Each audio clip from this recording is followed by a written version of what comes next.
हरे कृष्णा प्यारे भक्तों, श्री कृष्ण की कृपा से आप सभी सुरक्षित रहें, स्वस्थ रहें और तंदुरुस्त रहें। आज की इस कथा की कड़ी में सबसे दुखद और हृदय विदारक घटनाओं में से एक द्रौपदी चीरहरण की लीला आपके लिए महाभारत काल से लेकर आए हैं। अत्यंत ही हृदय विदारक घटना भगवान श्री कृष्ण के भक्त वत्सल स्वरूप को और उनके द्वारा दिए गए वचन की पूर्ति का ये सबसे बड़ा प्रमाण भी है भक्तों। राजसूय यज्ञ के बाद शकुनी के षड्यंत्र के कारण महाराज युधिष्ठिर जुए के खेल में अपना सब कुछ हार गए। अंत में शकुनी के उकसाने पर उन्होंने अपनी पत्नी द्रौपदी तक को दांव पर लगा दिया और वो भी दांव युधिष्ठिर हार गए। दुर्योधन ने अपने भाई दुशासन को आज्ञा दी कि वह द्रौपदी को सभा में घसीट कर लाए।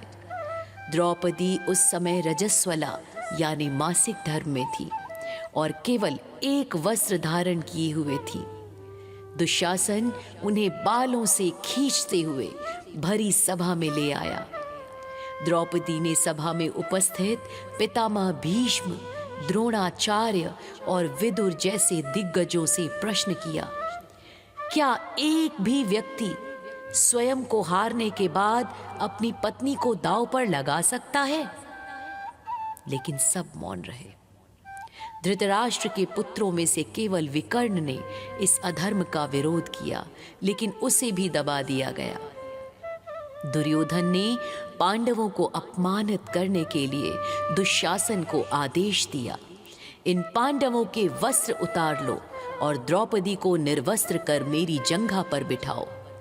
पांडवों ने अपने वस्त्र उतार दिए, लेकिन जब दुशासन द्रौपदी की साड़ी खींचने के लिए आगे बढ़ा तो द्रौपदी ने पहले अपने पतियों की ओर देखा, फिर सभा के बुजुर्गों की ओर देखा, उनसे गुहार लगाई, पर किसी ने उसकी सहायता नहीं की। जब द्रौपदी ने देखा कि कोई भी उनकी रक्षा नहीं कर सकता, वहां सब बौने हैं, मर्द नहीं है कोई भी, तो उन्होंने अपनी पूरी शक्ति से साड़ी को पकड़ना छोड़ दिया और दोनों हाथ उठाकर भगवान श्री कृष्ण को पुकारा, हे गोविंद, हे द्वारकावासी, क्या आप नहीं देखते कि मुझे कौरव अपमानित कर रहे हैं? हे केशव, मेरी रक्षा करो। द्रौपदी की करुण पुकार सुनकर द्वारकाधीश श्री कृष्ण व्याकुल हो उठे। यद्यपि वे वहां शारीरिक रूप से उपस्थित नहीं थे, लेकिन अपनी अदृश्य शक्ति से वे साड़ी के भीतर समा गए। दुशासन जैसे जैसे साड़ी खींचता, साड़ी और बढ़ती जाती। वहां रंग बिरंगे वस्त्रों का ढेर लग गया, लेकिन द्रौपदी का तन ढका रहा। दुशासन साड़ी खींचते खींचते लहूलुहान होकर गिर पड़ा और बेहोश हो गया, लेकिन साड़ी समाप्त नहीं हुई। इस दृश्य को देखकर पूरी सभा स्तब्ध रह गई।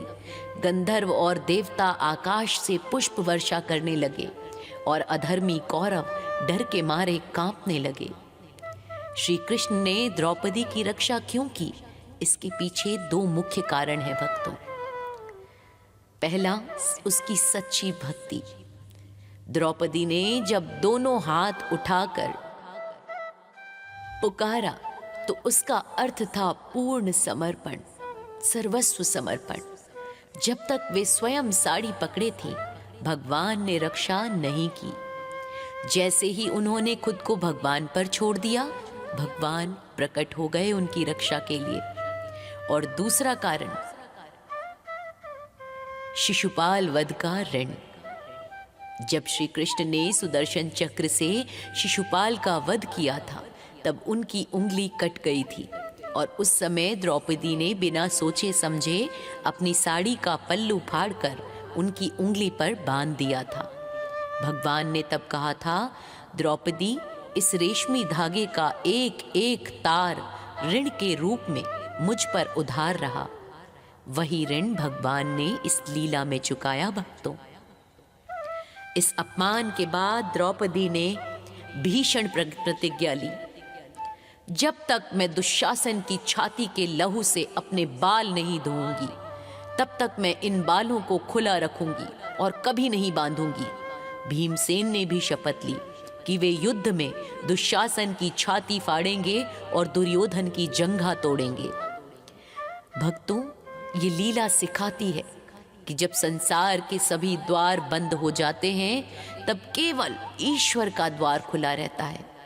लेकिन ईश्वर तभी सहायता करते हैं जब भक्त उन पर पूर्ण विश्वास करके स्वयं को उन्हें सौंप देता है। द्रौपदी के अपमान का प्रतिशोध महाभारत युद्ध के 16वें दिन पूरा हुआ। भीमसेन ने अपनी उस भीषण प्रतिज्ञा को अत्यंत भयानक और रौद्र रूप में पूरा किया, जिसे सुनकर आज भी रोंगटे खड़े हो जाते हैं।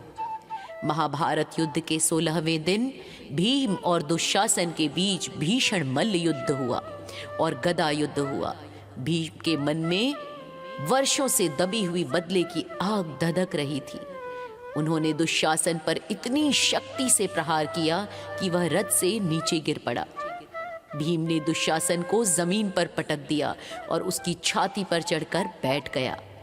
उन्होंने भरी सभा में हुए चीरहरण के दृश्य को याद किया और गरज कर कहा, अरे अधर्मी, इन्हीं हाथों से तूने द्रौपदी के बाल पकड़े थे ना, इसी मुख से तूने उसे अपशब्द कहे थे ना, आज तेरा काल आ गया है।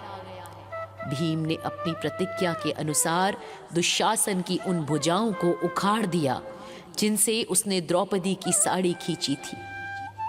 इसके बाद भीम ने अपनी नग्न भुजाओं से दुशासन की छाती फाड़ी। फिर भीम ने दुशासन का रक्त पिया।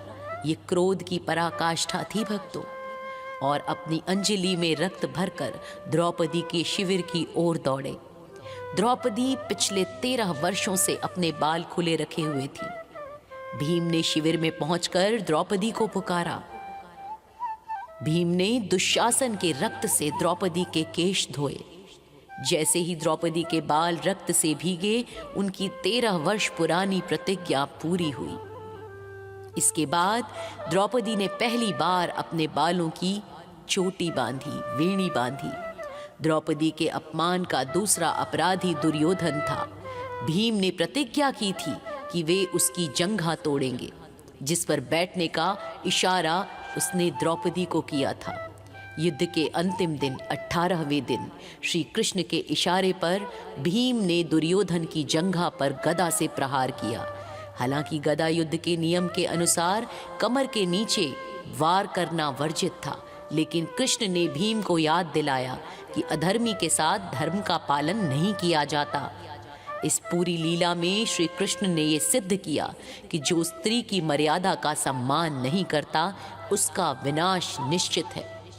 उन्होंने पांडवों के माध्यम से संसार को ये संदेश दिया कि क्षमा केवल तभी शोभा देती है जब तक सामने वाला मर्यादा में हो।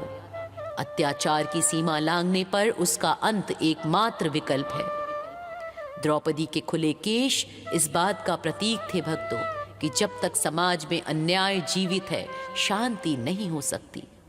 भीम द्वारा प्रतिज्ञा पूर्ति केवल एक वध नहीं था, बल्कि नारी शक्ति के सम्मान की पुनः स्थापना थी। द्रौपदी की प्रतिज्ञा पूरी होने और दुशासन के वध के बाद श्री कृष्ण ने जो शब्द कहे, वे अत्यंत गंभीर, न्यायपूर्ण और सांत्वना देने वाले थे भक्तों। श्री कृष्ण ने न केवल द्रौपदी के क्रोध को शांत किया, बल्कि संसार को धर्म और प्रतिशोध के बीच का अंतर भी समझाया। जब भीम ने दुशासन के रक्त से द्रौपदी के केश धोए, तब द्रौपदी की आंखों में आंसू और मन में वर्षों की पीड़ा का अंत था। तब श्री कृष्ण ने द्रौपदी से कहा, हे सखी, आज अधर्म का एक बड़ा स्तंभ ढह गया। यह केवल भीम का प्रतिशोध नहीं, बल्कि धर्म का वह ऋण है जो उस दिन सभा में बैठा हर व्यक्ति भूल गया था। आज न्याय हुआ है। भगवान ने द्रौपदी को ये भी समझाया कि प्रतिशोध की अग्नि तब तक जलती है, वह मनुष्य को भीतर से जलाती रहती है। अब प्रतिज्ञा पूरी हो गई तो उन्हें अपने मन को शांत करना चाहिए। उन्होंने कहा, द्रौपदी, क्रोध ने तुम्हें अब तक जीवित रखा था, लेकिन अब इस शांति को स्वीकार करो। जो केश अपमान के कारण खुले थे, वे अब सम्मान के साथ बंधे हैं। अब कुरुवंश के विनाश के इस दुख को भी सहने की शक्ति जुटाओ।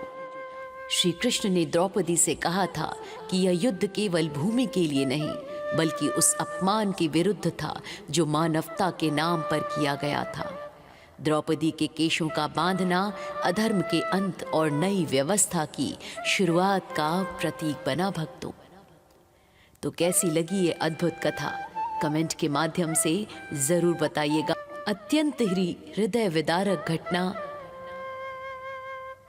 भगवान श्री कृष्ण के भक्त वत्सल स्वरूप को और उनके द्वारा दिए गए वचन की पूर्ति का ये सबसे बड़ा प्रमाण भी है। भक्तों, राजसूय यज्ञ के बाद शकुनी के षड्यंत्र के कारण महाराज युधिष्ठिर जुए के खेल में अपना सब कुछ हार गए।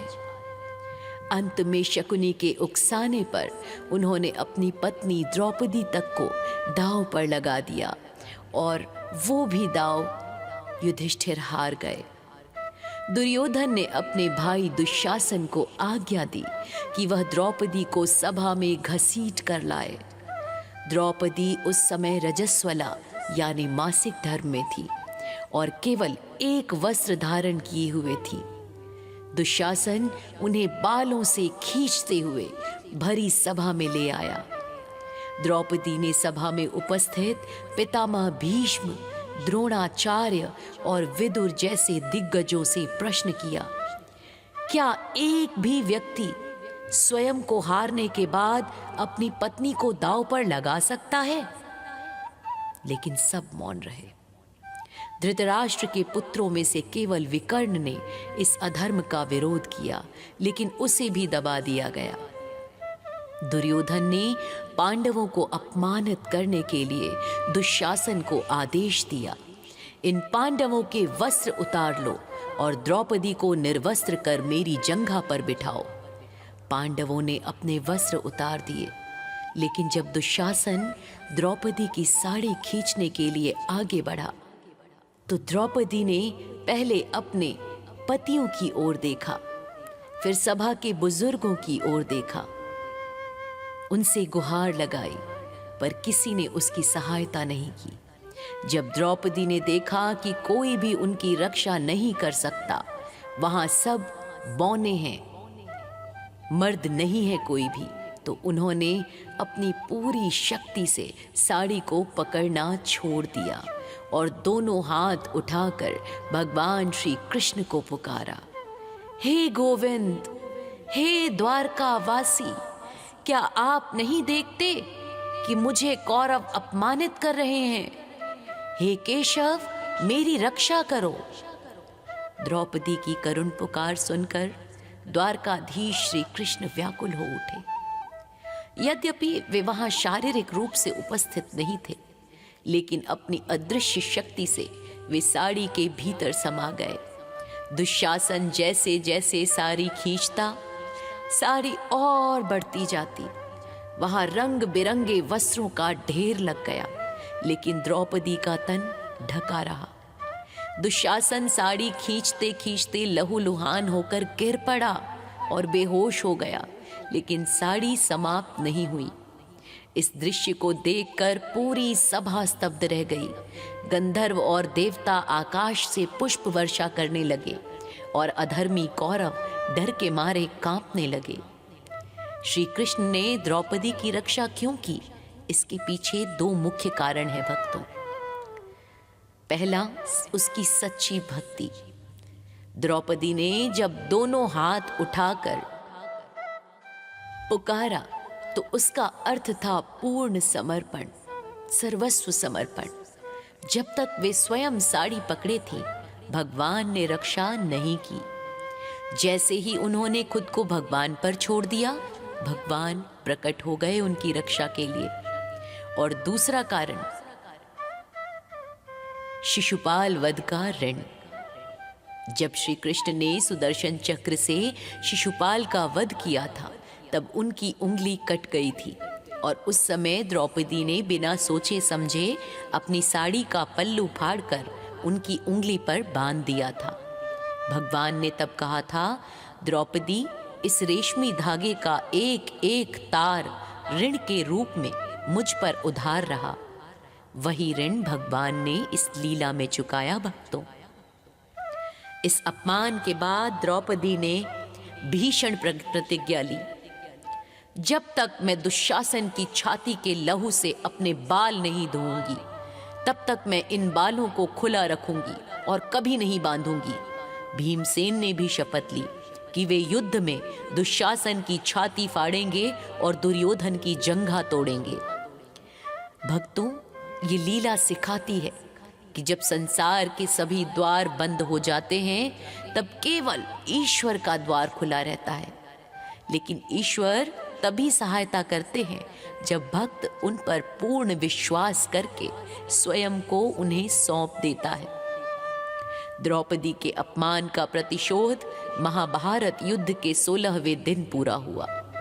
भीमसेन ने अपनी उस भीषण प्रतिज्ञा को अत्यंत भयानक और रौद्र रूप में पूरा किया, जिसे सुनकर आज भी रोंगटे खड़े हो जाते हैं। महाभारत युद्ध के 16वें दिन भीम और दुशासन के बीच भीषण मल्ल युद्ध हुआ और गदा युद्ध हुआ। भीम के मन में वर्षों से दबी हुई बदले की आग धधक रही थी। उन्होंने दुशासन पर इतनी शक्ति से प्रहार किया कि वह रथ से नीचे गिर पड़ा। भीम ने दुशासन को जमीन पर पटक दिया और उसकी छाती पर चढ़कर बैठ गया। उन्होंने भरी सभा में हुए चीरहरण के दृश्य को याद किया और गरज कर कहा, अरे अधर्मी, इन्हीं हाथों से तूने द्रौपदी के बाल पकड़े थे ना, इसी मुख से तूने उसे अपशब्द कहे थे ना, आज तेरा काल आ गया है। भीम ने अपनी प्रतिज्ञा के अनुसार दुशासन की उन भुजाओं को उखाड़ दिया जिनसे उसने द्रौपदी की साड़ी खींची थी। इसके बाद भीम ने अपनी नग्न भुजाओं से दुशासन की छाती फाड़ी। फिर भीम ने दुशासन का रक्त पिया। ये क्रोध की पराकाष्ठा थी भक्तों। और अपनी अंजलि में रक्त भरकर द्रौपदी के शिविर की ओर दौड़े। द्रौपदी पिछले 13 वर्षों से अपने बाल खुले रखे हुए थी। भीम ने शिविर में पहुंचकर द्रौपदी को पुकारा। भीम ने दुशासन के रक्त से द्रौपदी के केश धोए। जैसे ही द्रौपदी के बाल रक्त से भीगे, उनकी 13 वर्ष पुरानी प्रतिज्ञा पूरी हुई। इसके बाद द्रौपदी ने पहली बार अपने बालों की चोटी बांधी, वेणी बांधी। द्रौपदी के अपमान का दूसरा अपराधी दुर्योधन था। भीम ने प्रतिज्ञा की थी कि वे उसकी जंघा तोड़ेंगे, जिस पर बैठने का इशारा उसने द्रौपदी को किया था। युद्ध के अंतिम दिन 18वें दिन श्री कृष्ण के इशारे पर भीम ने दुर्योधन की जंघा पर गदा से प्रहार किया। हालांकि गदा युद्ध के नियम के अनुसार कमर के नीचे वार करना वर्जित था, लेकिन कृष्ण ने भीम को याद दिलाया कि अधर्मी के साथ धर्म का पालन नहीं किया जाता। इस पूरी लीला में श्री कृष्ण ने ये सिद्ध किया कि जो स्त्री की मर्यादा का सम्मान नहीं करता, उसका विनाश निश्चित है। उन्होंने पांडवों के माध्यम से संसार को ये संदेश दिया कि क्षमा केवल तभी शोभा देती है जब तक सामने वाला मर्यादा में हो। अत्याचार की सीमा लांघने पर उसका अंत एकमात्र विकल्प है। द्रौपदी के खुले केश इस बात का प्रतीक थे भक्तों कि जब तक समाज में अन्याय जीवित है, शांति नहीं हो सकती। भीम द्वारा प्रतिज्ञा पूर्ति केवल एक वध नहीं था, बल्कि नारी शक्ति के सम्मान की पुनः स्थापना थी। द्रौपदी की प्रतिज्ञा पूरी होने और दुशासन के वध के बाद श्री कृष्ण ने जो शब्द कहे, वे अत्यंत गंभीर, न्यायपूर्ण और सांत्वना देने वाले थे भक्तों। श्री कृष्ण ने न केवल द्रौपदी के क्रोध को शांत किया, बल्कि संसार को धर्म और प्रतिशोध के बीच का अंतर भी समझाया। जब भीम ने दुशासन के रक्त से द्रौपदी के केश धोए, तब द्रौपदी की आंखों में आंसू और मन में वर्षों की पीड़ा का अंत था। तब श्री कृष्ण ने द्रौपदी से कहा, हे सखी, आज अधर्म का एक बड़ा स्तंभ ढह गया। यह केवल भीम का प्रतिशोध नहीं, बल्कि धर्म का वह ऋण है जो उस दिन सभा में बैठा हर व्यक्ति भूल गया था। आज न्याय हुआ है। भगवान ने द्रौपदी को ये भी समझाया कि प्रतिशोध की अग्नि तब तक जलती है, वह मनुष्य को भीतर से जलाती रहती है। अब प्रतिज्ञा पूरी हो गई तो उन्हें अपने मन को शांत करना चाहिए। उन्होंने कहा, द्रौपदी, क्रोध ने तुम्हें अब तक जीवित रखा था, लेकिन अब इस शांति को स्वीकार करो। जो केश अपमान के कारण खुले थे, वे अब सम्मान के साथ बंधे हैं। अब कुरुवंश के विनाश के इस दुख को भी सहने की शक्ति जुटाओ।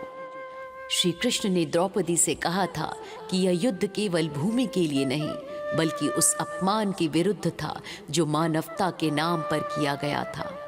द्रौपदी के केशों का बांधना अधर्म के अंत और नई व्यवस्था की शुरुआत का प्रतीक बना। भक्तों, तो कैसी लगी ये अद्भुत कथा? कमेंट के माध्यम से जरूर बताइएगा और जय श्री कृष्णा जरूर लिखें।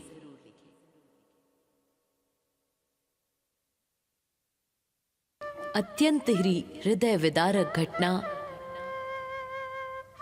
भगवान श्री कृष्ण के भक्त वत्सल स्वरूप को और उनके द्वारा दिए गए वचन की पूर्ति का ये सबसे बड़ा प्रमाण भी है। भक्तों, राजसूय यज्ञ के बाद शकुनी के षड्यंत्र के कारण महाराज युधिष्ठिर जुए के खेल में अपना सब कुछ हार गए। अंत में शकुनी के उकसाने पर उन्होंने अपनी पत्नी द्रौपदी तक को दांव पर लगा दिया और वो भी दांव युधिष्ठिर हार गए।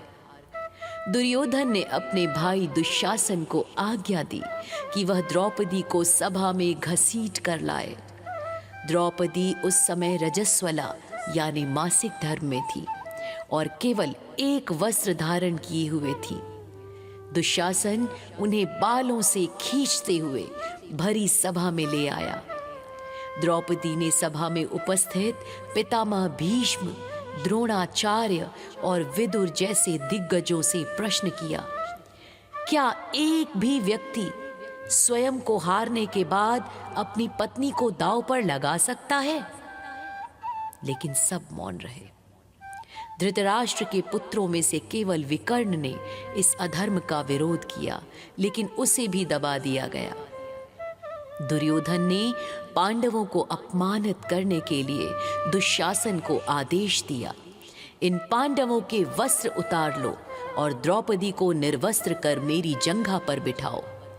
पांडवों ने अपने वस्त्र उतार दिए, लेकिन जब दुशासन द्रौपदी की साड़ी खींचने के लिए आगे बढ़ा तो द्रौपदी ने पहले अपने पतियों की ओर देखा, फिर सभा के बुजुर्गों की ओर देखा, उनसे गुहार लगाई, पर किसी ने उसकी सहायता नहीं की। जब द्रौपदी ने देखा कि कोई भी उनकी रक्षा नहीं कर सकता, वहां सब बौने हैं, मर्द नहीं है कोई भी, तो उन्होंने अपनी पूरी शक्ति से साड़ी को पकड़ना छोड़ दिया और दोनों हाथ उठाकर भगवान श्री कृष्ण को पुकारा, हे गोविंद, हे द्वारकावासी, क्या आप नहीं देखते कि मुझे कौरव अपमानित कर रहे हैं? हे केशव, मेरी रक्षा करो। द्रौपदी की करुण पुकार सुनकर द्वारकाधीश श्री कृष्ण व्याकुल हो उठे। यद्यपि वे वहां शारीरिक रूप से उपस्थित नहीं थे, लेकिन अपनी अदृश्य शक्ति से वे साड़ी के भीतर समा गए। दुशासन जैसे जैसे साड़ी खींचता, साड़ी और बढ़ती जाती। वहां रंग बिरंगे वस्त्रों का ढेर लग गया, लेकिन द्रौपदी का तन ढका रहा। दुशासन साड़ी खींचते खींचते लहूलुहान होकर गिर पड़ा और बेहोश हो गया, लेकिन साड़ी समाप्त नहीं हुई। इस दृश्य को देखकर पूरी सभा स्तब्ध रह गई। गंधर्व और देवता आकाश से पुष्प वर्षा करने लगे और अधर्मी कौरव डर के मारे कांपने लगे। श्री कृष्ण ने द्रौपदी की रक्षा क्यों की? इसके पीछे दो मुख्य कारण हैं भक्तों। पहला, उसकी सच्ची भक्ति। द्रौपदी ने जब दोनों हाथ उठाकर पुकारा तो उसका अर्थ था पूर्ण समर्पण, सर्वस्व समर्पण। जब तक वे स्वयं साड़ी पकड़े थी, भगवान ने रक्षा नहीं की। जैसे ही उन्होंने खुद को भगवान पर छोड़ दिया, भगवान प्रकट हो गए उनकी रक्षा के लिए। और दूसरा कारण, शिशुपाल वध का ऋण।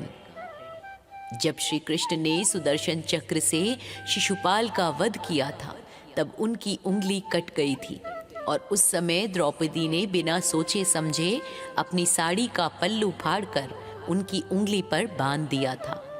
भगवान ने तब कहा था, द्रौपदी, इस रेशमी धागे का एक एक तार ऋण के रूप में मुझ पर उधार रहा। वही ऋण भगवान ने इस लीला में चुकाया भक्तों।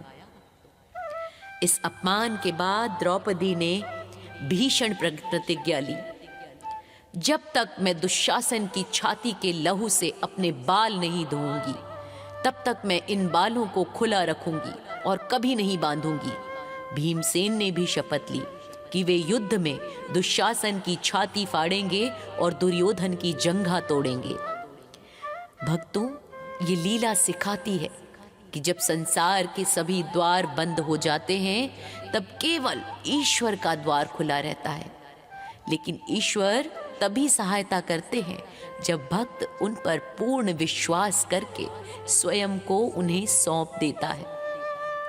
द्रौपदी के अपमान का प्रतिशोध महाभारत युद्ध के 16वें दिन पूरा हुआ।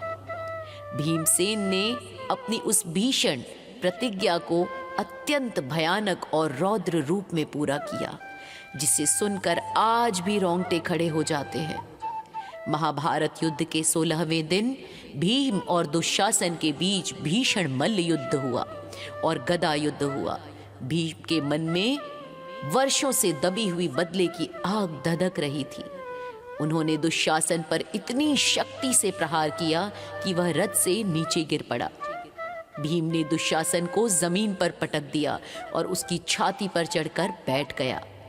उन्होंने भरी सभा में हुए चीरहरण के दृश्य को याद किया और गरज कर कहा, अरे अधर्मी, इन्हीं हाथों से तूने द्रौपदी के बाल पकड़े थे ना, इसी मुख से तूने उसे अपशब्द कहे थे ना, आज तेरा काल आ गया है।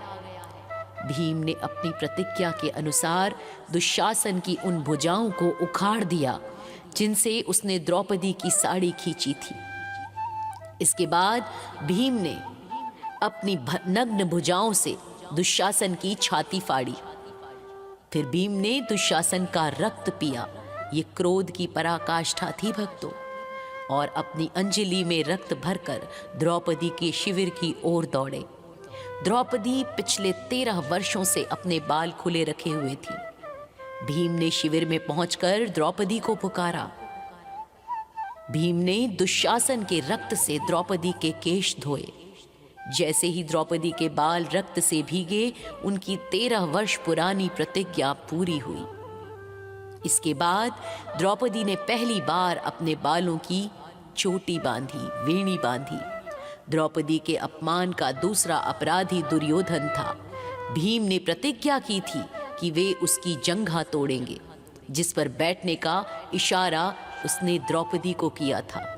युद्ध के अंतिम दिन 18वें दिन श्री कृष्ण के इशारे पर भीम ने दुर्योधन की जंघा पर गदा से प्रहार किया।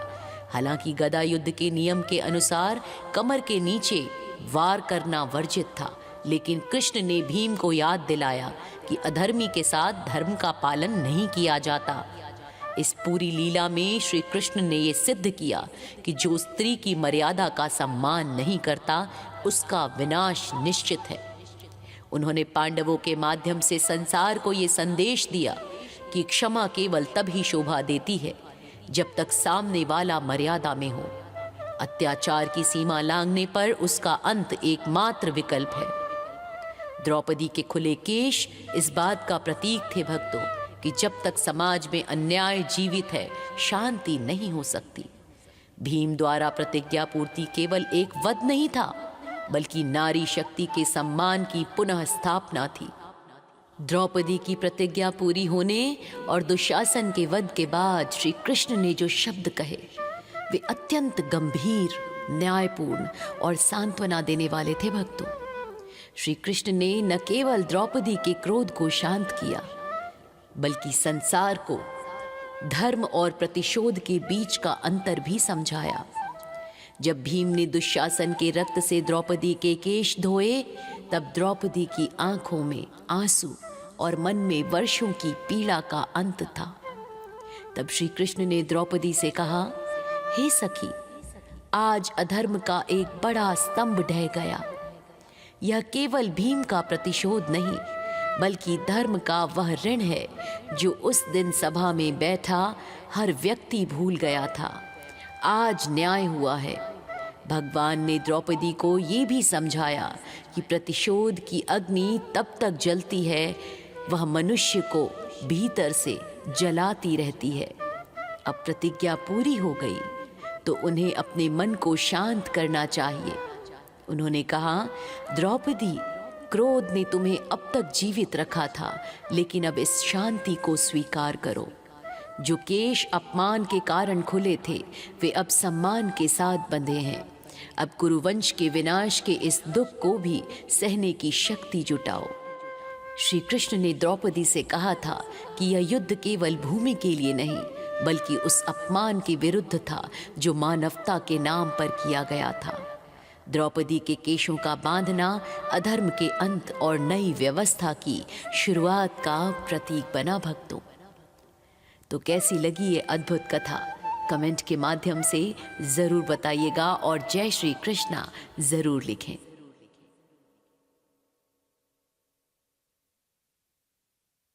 अत्यंत ही हृदय विदारक घटना भगवान श्री कृष्ण के भक्त वत्सल स्वरूप को और उनके द्वारा दिए गए वचन की पूर्ति का ये सबसे बड़ा प्रमाण भी है भक्तों। राजसूय यज्ञ के बाद शकुनी के षड्यंत्र के कारण महाराज युधिष्ठिर जुए के खेल में अपना सब कुछ हार गए। अंत में शकुनी के उकसाने पर उन्होंने अपनी पत्नी द्रौपदी तक को दांव पर लगा दिया और वो भी दांव युधिष्ठिर हार गए। दुर्योधन ने अपने भाई दुशासन को आज्ञा दी कि वह द्रौपदी को सभा में घसीट कर लाए। द्रौपदी उस समय रजस्वला यानी मासिक धर्म में थी और केवल एक वस्त्र धारण किए हुए थी। दुशासन उन्हें बालों से खींचते हुए भरी सभा में ले आया।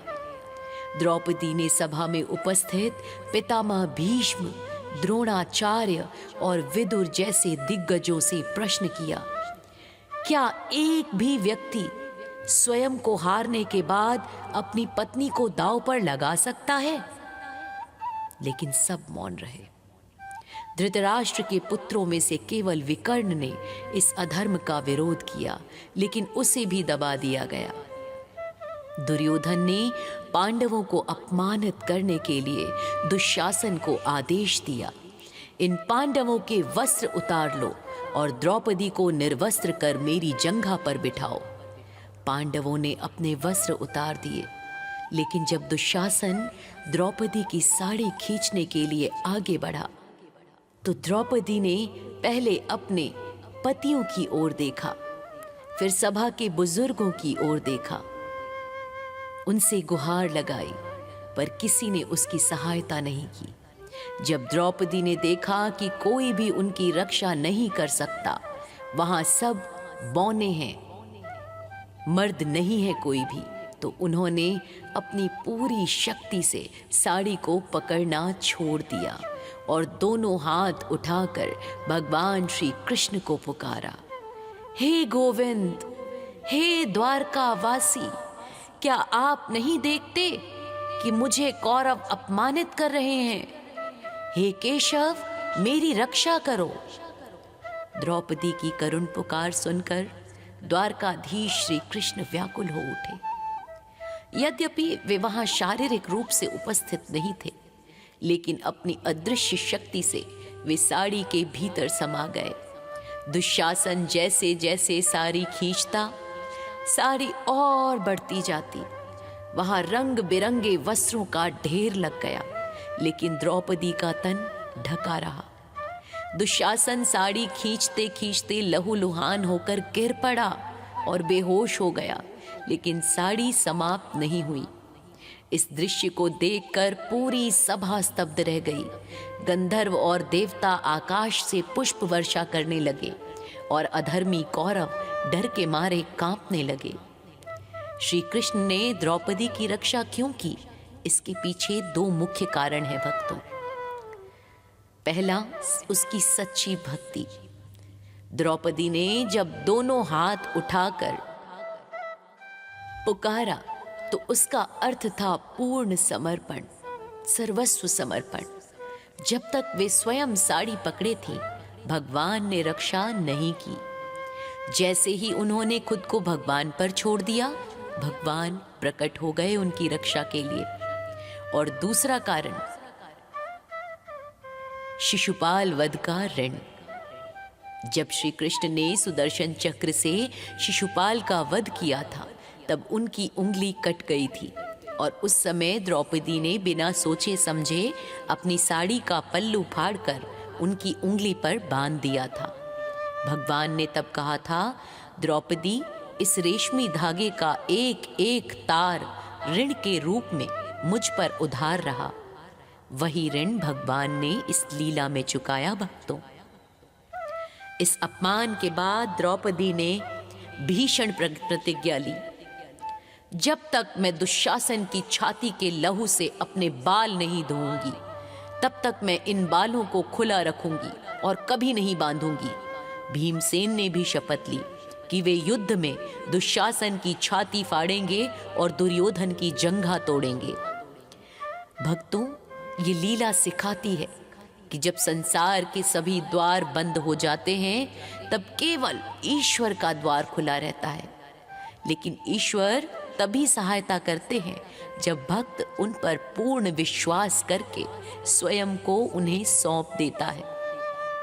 द्रौपदी के अपमान का प्रतिशोध महाभारत युद्ध के 16वें दिन पूरा हुआ। भीमसेन ने अपनी उस भीषण प्रतिज्ञा को अत्यंत भयानक और रौद्र रूप में पूरा किया, जिसे सुनकर आज भी रोंगटे खड़े हो जाते हैं। महाभारत युद्ध के 16वें दिन भीम और दुशासन के बीच भीषण मल्ल युद्ध हुआ और गदा युद्ध हुआ। भीम के मन में वर्षों से दबी हुई बदले की आग धधक रही थी। उन्होंने दुशासन पर इतनी शक्ति से प्रहार किया कि वह रथ से नीचे गिर पड़ा।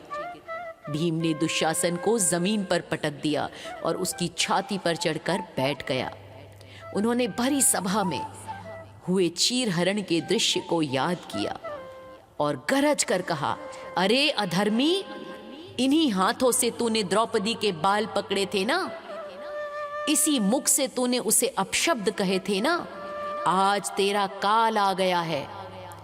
भीम ने अपनी प्रतिज्ञा के अनुसार दुशासन की उन भुजाओं को उखाड़ दिया जिनसे उसने द्रौपदी की साड़ी खींची थी। इसके बाद भीम ने अपनी नग्न भुजाओं से दुशासन की छाती फाड़ी। फिर भीम ने दुशासन का रक्त पिया। ये क्रोध की पराकाष्ठा थी भक्तों, और अपनी अंजलि में रक्त भरकर द्रौपदी के शिविर की ओर दौड़े। द्रौपदी पिछले 13 वर्षों से अपने बाल खुले रखे हुए थी। भीम ने शिविर में पहुंचकर द्रौपदी को पुकारा। भीम ने दुशासन के रक्त से द्रौपदी के केश धोए। जैसे ही द्रौपदी के बाल रक्त से भीगे, उनकी 13 वर्ष पुरानी प्रतिज्ञा पूरी हुई। इसके बाद द्रौपदी ने पहली बार अपने बालों की चोटी बांधी, वेणी बांधी। द्रौपदी के अपमान का दूसरा अपराधी दुर्योधन था। भीम ने प्रतिज्ञा की थी कि वे उसकी जंघा तोड़ेंगे, जिस पर बैठने का इशारा उसने द्रौपदी को किया था। युद्ध के अंतिम दिन 18वें दिन श्री कृष्ण के इशारे पर भीम ने दुर्योधन की जंघा पर गदा से प्रहार किया। हालांकि गदा युद्ध के नियम के अनुसार कमर के नीचे वार करना वर्जित था, लेकिन कृष्ण ने भीम को याद दिलाया कि अधर्मी के साथ धर्म का पालन नहीं किया जाता। इस पूरी लीला में श्री कृष्ण ने ये सिद्ध किया कि जो स्त्री की मर्यादा का सम्मान नहीं करता उसका विनाश निश्चित है। उन्होंने पांडवों के माध्यम से संसार को ये संदेश दिया कि क्षमा केवल तभी शोभा देती है जब तक सामने वाला मर्यादा में हो। अत्याचार की सीमा लांघने पर उसका अंत एकमात्र विकल्प है। द्रौपदी के खुले केश इस बात का प्रतीक थे भक्तों कि जब तक समाज में अन्याय जीवित है, शांति नहीं हो सकती। भीम द्वारा प्रतिज्ञा पूर्ति केवल एक वध नहीं था, बल्कि नारी शक्ति के सम्मान की पुनः स्थापना थी। द्रौपदी की प्रतिज्ञा पूरी होने और दुशासन के वध के बाद श्री कृष्ण ने जो शब्द कहे वे अत्यंत गंभीर, न्यायपूर्ण और सांत्वना देने वाले थे भक्तों। श्री कृष्ण ने न केवल द्रौपदी के क्रोध को शांत किया, बल्कि संसार को धर्म और प्रतिशोध के बीच का अंतर भी समझाया। जब भीम ने दुशासन के रक्त से द्रौपदी के केश धोए, तब द्रौपदी की आंखों में आंसू और मन में वर्षों की पीड़ा का अंत था। तब श्री कृष्ण ने द्रौपदी से कहा, हे सखी, आज अधर्म का एक बड़ा स्तंभ ढह गया। यह केवल भीम का प्रतिशोध नहीं, बल्कि धर्म का वह ऋण है जो उस दिन सभा में बैठा हर व्यक्ति भूल गया था। आज न्याय हुआ है। भगवान ने द्रौपदी को ये भी समझाया कि प्रतिशोध की अग्नि तब तक जलती है, वह मनुष्य को भीतर से जलाती रहती है। अब प्रतिज्ञा पूरी हो गई तो उन्हें अपने मन को शांत करना चाहिए। उन्होंने कहा, द्रौपदी, क्रोध ने तुम्हें अब तक जीवित रखा था, लेकिन अब इस शांति को स्वीकार करो। जो केश अपमान के कारण खुले थे, वे अब सम्मान के साथ बंधे हैं। अब कुरुवंश के विनाश के इस दुख को भी सहने की शक्ति जुटाओ। श्री कृष्ण ने द्रौपदी से कहा था कि यह युद्ध केवल भूमि के लिए नहीं, बल्कि उस अपमान के विरुद्ध था जो मानवता के नाम पर किया गया था। द्रौपदी के केशों का बांधना अधर्म के अंत और नई व्यवस्था की शुरुआत का प्रतीक बना भक्तों। तो कैसी लगी ये अद्भुत कथा? कमेंट के माध्यम से जरूर बताइएगा और जय श्री कृष्णा जरूर लिखें।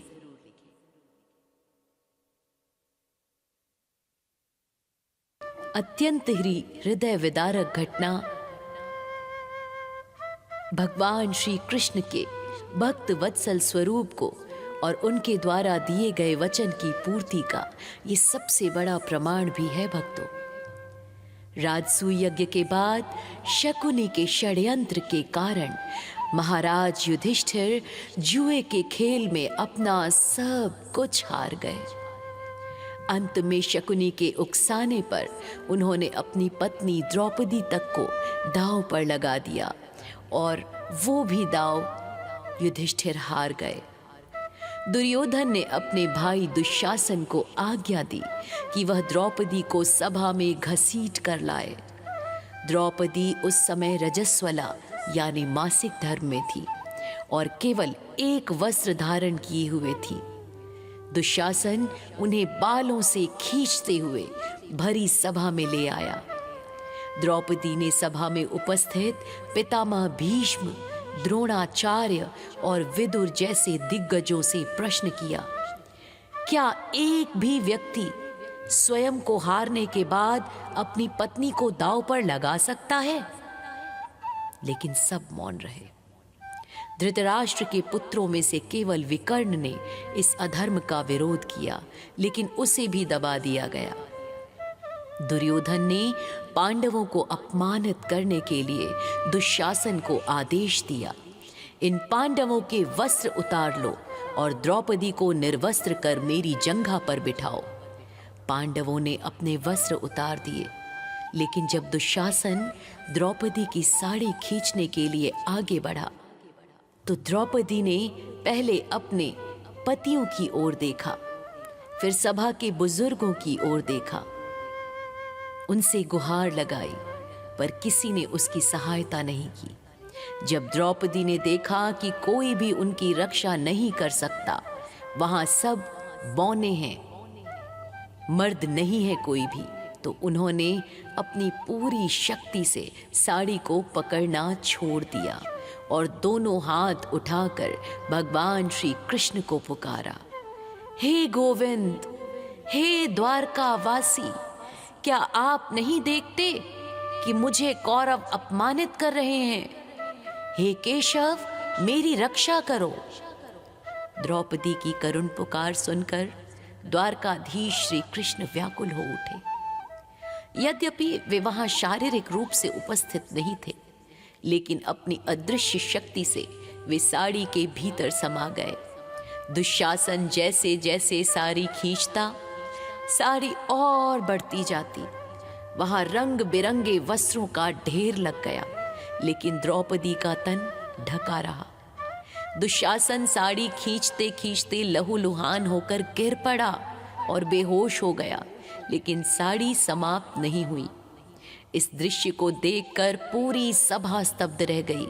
गंधर्व और देवता आकाश से पुष्प वर्षा करने लगे और अधर्मी कौरव डर के मारे कांपने लगे। श्री कृष्ण ने द्रौपदी की रक्षा क्यों की? इसके पीछे दो मुख्य कारण हैं भक्तों। पहला, उसकी सच्ची भक्ति। द्रौपदी ने जब दोनों हाथ उठाकर पुकारा तो उसका अर्थ था पूर्ण समर्पण, सर्वस्व समर्पण। जब तक वे स्वयं साड़ी पकड़े थे, भगवान ने रक्षा नहीं की। जैसे ही उन्होंने खुद को भगवान पर छोड़ दिया, भगवान प्रकट हो गए उनकी रक्षा के लिए। और दूसरा कारण, शिशुपाल वध का ऋण। जब श्री कृष्ण ने सुदर्शन चक्र से शिशुपाल का वध किया था, तब उनकी उंगली कट गई थी और उस समय द्रौपदी ने बिना सोचे समझे अपनी साड़ी का पल्लू फाड़कर उनकी उंगली पर बांध दिया था। भगवान ने तब कहा था, द्रौपदी, इस रेशमी धागे का एक एक तार ऋण के रूप में मुझ पर उधार रहा। वही ऋण भगवान ने इस लीला में चुकाया भक्तों। इस अपमान के बाद द्रौपदी ने भीषण प्रतिज्ञा ली, जब तक मैं दुशासन की छाती के लहू से अपने बाल नहीं धोऊंगी, तब तक मैं इन बालों को खुला रखूंगी और कभी नहीं बांधूंगी। भीमसेन ने भी शपथ ली कि वे युद्ध में दुशासन की छाती फाड़ेंगे और दुर्योधन की जंघा तोड़ेंगे। भक्तों, ये लीला सिखाती है कि जब संसार के सभी द्वार बंद हो जाते हैं, तब केवल ईश्वर का द्वार खुला रहता है। लेकिन ईश्वर तभी सहायता करते हैं जब भक्त उन पर पूर्ण विश्वास करके स्वयं को उन्हें सौंप देता है। द्रौपदी के अपमान का प्रतिशोध महाभारत युद्ध के 16वें दिन पूरा हुआ। भीमसेन ने अपनी उस भीषण प्रतिज्ञा को अत्यंत भयानक और रौद्र रूप में पूरा किया, जिसे सुनकर आज भी रोंगटे खड़े हो जाते हैं। महाभारत युद्ध के 16वें दिन भीम और दुशासन के बीच भीषण मल्ल युद्ध हुआ और गदा युद्ध हुआ। भीम के मन में वर्षों से दबी हुई बदले की आग धधक रही थी। उन्होंने दुशासन पर इतनी शक्ति से प्रहार किया कि वह रथ से नीचे गिर पड़ा। भीम ने दुशासन को जमीन पर पटक दिया और उसकी छाती पर चढ़कर बैठ गया। उन्होंने भरी सभा में हुए चीरहरण के दृश्य को याद किया और गरज कर कहा, अरे अधर्मी, इन्हीं हाथों से तूने द्रौपदी के बाल पकड़े थे ना, इसी मुख से तूने उसे अपशब्द कहे थे ना, आज तेरा काल आ गया है। भीम ने अपनी प्रतिज्ञा के अनुसार दुशासन की उन भुजाओं को उखाड़ दिया जिनसे उसने द्रौपदी की साड़ी खींची थी। इसके बाद भीम ने अपनी नग्न भुजाओं से दुशासन की छाती फाड़ी। फिर भीम ने दुशासन का रक्त पिया। ये क्रोध की पराकाष्ठा थी भक्तों। और अपनी अंजलि में रक्त भरकर द्रौपदी के शिविर की ओर दौड़े। द्रौपदी पिछले 13 वर्षों से अपने बाल खुले रखे हुए थी। भीम ने शिविर में पहुंचकर द्रौपदी को पुकारा। भीम ने दुशासन के रक्त से द्रौपदी के केश धोए। जैसे ही द्रौपदी के बाल रक्त से भीगे, उनकी 13 वर्ष पुरानी प्रतिज्ञा पूरी हुई। इसके बाद द्रौपदी ने पहली बार अपने बालों की चोटी बांधी, वेणी बांधी। द्रौपदी के अपमान का दूसरा अपराधी दुर्योधन था। भीम ने प्रतिज्ञा की थी कि वे उसकी जंघा तोड़ेंगे, जिस पर बैठने का इशारा उसने द्रौपदी को किया था। युद्ध के अंतिम दिन 18वें दिन श्री कृष्ण के इशारे पर भीम ने दुर्योधन की जंघा पर गदा से प्रहार किया। हालांकि गदा युद्ध के नियम के अनुसार कमर के नीचे वार करना वर्जित था, लेकिन कृष्ण ने भीम को याद दिलाया कि अधर्मी के साथ धर्म का पालन नहीं किया जाता। इस पूरी लीला में श्री कृष्ण ने ये सिद्ध किया कि जो स्त्री की मर्यादा का सम्मान नहीं करता, उसका विनाश निश्चित है। उन्होंने पांडवों के माध्यम से संसार को ये संदेश दिया कि क्षमा केवल तभी शोभा देती है जब तक सामने वाला मर्यादा में हो। अत्याचार की सीमा लांघने पर उसका अंत एकमात्र विकल्प है। द्रौपदी के खुले केश इस बात का प्रतीक थे भक्तों कि जब तक समाज में अन्याय जीवित है, शांति नहीं हो सकती। भीम द्वारा प्रतिज्ञा पूर्ति केवल एक वध नहीं था, बल्कि नारी शक्ति के सम्मान की पुनः स्थापना थी। द्रौपदी की प्रतिज्ञा पूरी होने और दुशासन के वध के बाद श्री कृष्ण ने जो शब्द कहे, वे अत्यंत गंभीर, न्यायपूर्ण और सांत्वना देने वाले थे भक्तों। श्री कृष्ण ने न केवल द्रौपदी के क्रोध को शांत किया, बल्कि संसार को धर्म और प्रतिशोध के बीच का अंतर भी समझाया। जब भीम ने दुशासन के रक्त से द्रौपदी के केश धोए, तब द्रौपदी की आंखों में आंसू और मन में वर्षों की पीड़ा का अंत था। तब श्री कृष्ण ने द्रौपदी से कहा, हे सखी, आज अधर्म का एक बड़ा स्तंभ ढह गया। यह केवल भीम का प्रतिशोध नहीं, बल्कि धर्म का वह ऋण है जो उस दिन सभा में बैठा हर व्यक्ति भूल गया था। आज न्याय हुआ है। भगवान ने द्रौपदी को ये भी समझाया कि प्रतिशोध की अग्नि तब तक जलती है, वह मनुष्य को भीतर से जलाती रहती है। अब प्रतिज्ञा पूरी हो गई तो उन्हें अपने मन को शांत करना चाहिए। उन्होंने कहा, द्रौपदी, क्रोध ने तुम्हें अब तक जीवित रखा था, लेकिन अब इस शांति को स्वीकार करो। जो केश अपमान के कारण खुले थे, वे अब सम्मान के साथ बंधे हैं। अब कुरुवंश के विनाश के इस दुख को भी सहने की शक्ति जुटाओ। श्री कृष्ण ने द्रौपदी से कहा था कि यह युद्ध केवल भूमि के लिए नहीं, बल्कि उस अपमान के विरुद्ध था जो मानवता के नाम पर किया गया था। द्रौपदी के केशों का बांधना अधर्म के अंत और नई व्यवस्था की शुरुआत का प्रतीक बना भक्तों। तो कैसी लगी ये अद्भुत कथा? कमेंट के माध्यम से ज़रूर बताइएगा और जय श्री कृष्णा ज़रूर लिखें।